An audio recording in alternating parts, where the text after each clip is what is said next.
I grew closer to Fran when my wife Sheila was diagnosed with breast cancer, because her mom was a breast cancer survivor.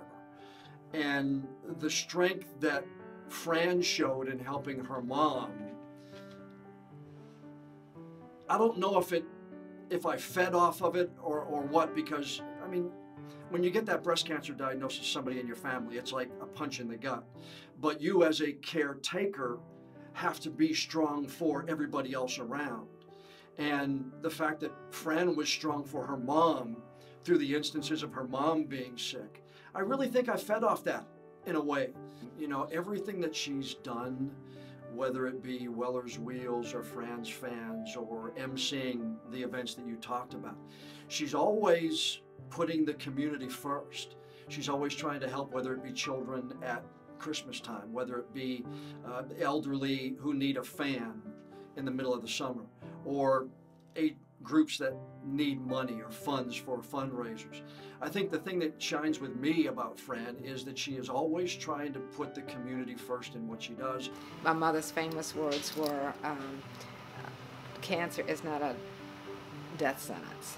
And I was able to share that with our viewers. She was able to share that with our viewers. She was such an inspiration to so many people. And so that, when I think about all the work that I've done over the years, what I've done with what started as Buddy Check 6, evolved into Pink Pack and then Plaid Pack, is probably some of the most important work that I've done, because I truly believe with the segments that we've done about cancer, my mother sharing her experience, encouraging women to get their mammograms and do their breast self-exams, I truly believe we've saved lives. And so at the end of the day, that's probably what will be the single most important part of what I've done in this business. And my parents were great examples to me of, for my mother, for example, she was, what you see is what you get. Just be natural, be yourself.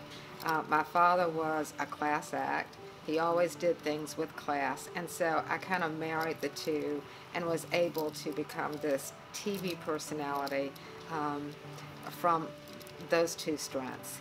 And they were my inspiration. They watched the news every single night from the time I started anchoring the news. And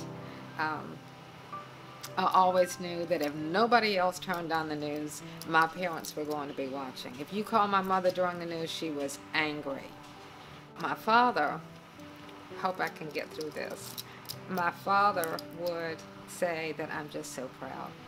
He was always so proud, and he would say about the three of us, my twin sister and my mother, he would say about the three of us, I'm just a lucky man.